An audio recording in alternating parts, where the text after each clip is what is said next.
Then Jehoshaphat rested with his ancestors and was buried with them in the city of David, and Jehoram, his son, succeeded him as king.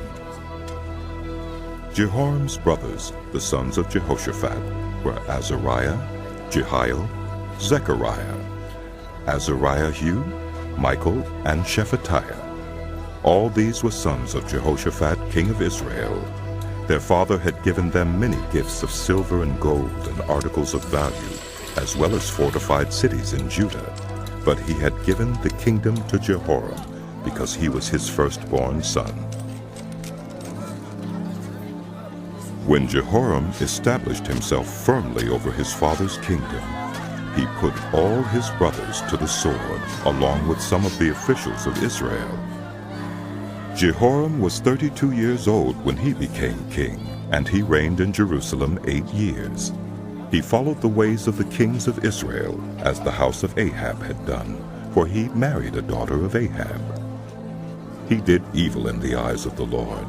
Nevertheless, because of the covenant the Lord had made with David, the Lord was not willing to destroy the house of David.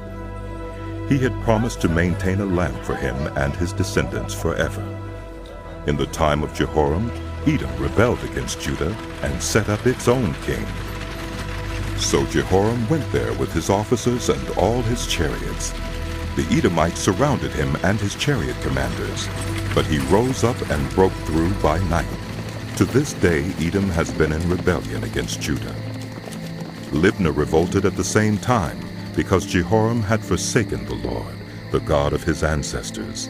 He had also built high places on the hills of Judah, and had caused the people of Jerusalem to prostitute themselves, and had led Judah astray.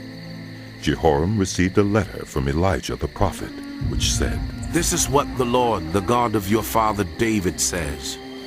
You have not followed the ways of your father Jehoshaphat, or of Asa, king of Judah, but you have followed the ways of the kings of Israel. You have led Judah and the people of Jerusalem to prostitute themselves, just as the house of Ahab did. You have also murdered your own brothers, members of your own family, men who were better than you. So now the Lord is about to strike your people, your sons, your wives, and everything that is yours with a heavy blow. You yourself will be very ill with a lingering disease of the bowels, until the disease causes your bowels to come out." The Lord aroused against Jehoram the hostility of the Philistines and of the Arabs who lived near the Cushites. They attacked Judah, invaded it, and carried off all the goods found in the king's palace, together with his sons and wives. Not a son was left to him except Ahaziah, the youngest. After all this, the Lord afflicted Jehoram with an incurable disease of the bowels. In the course of time, at the end of the 2nd year, his bowels came out because of the disease, and he died in great pain. His people made no funeral fire in his honor, as they had for his predecessors. Jehoram was 32 years old when he became king, and he reigned in Jerusalem 8 years. He passed away to no one's regret, and was buried in the city of David, but not in the tombs of the kings.